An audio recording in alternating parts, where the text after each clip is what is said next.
Weh, aku makan boneless snack. Serius, first time try leher ayam tambah tulang barbecue style Korea. And guess what? Hari ni aku berbuka di Palgeo, restoran Korean barbecue yang Muslim friendly di Sri Hartamas. Ada macam-macam menu, tapi aku pilih 4 untuk dicuba kali ni. Makan kat sini, vibes dia memang ala-ala Korea lah. Semua pun disediakan, dibakar untuk kau kan. Kau tinggal makannya. Ini dah kalbi, ayam yang diperap dalam sos kicap istimewa, dimasak atas cast iron, digrill. Jadi rasa dia tu memang juicy. Yang ni pula beef brisket soybean jjigae.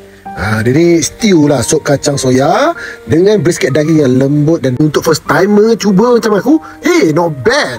Ini corn cheese fondue. Dia ni side dish, tapi kita makan nanti dululah sebelum kita pergi kepada boneless snack nanti. Piring yang kecil-kecil tu side dish. Dia ada kimchi, dia ada pickle papaya, ada spicy sauce. Okey, sekarang ni diorang tukar daripada cast iron tu untuk grill kepada jaring-jaring ni. Kali ni kita nak bakar boneless snack. Tengok tu, for first timer like me, tengok boneless snack ni, chicken lah memang macam very unique and very interesting. Tak sabar pula aku nak makan. Bila dah ready untuk makan, apa lagi? Kita rasa lah cicah pula dengan spicy sauce. Perfect. Nice bro. Aku ni picky eater, tapi surprisingly semua menu memang sedap. Flavor dia balance, portion dia puas hati, dan pengalaman barbecue dia best. Vibes dia very nice.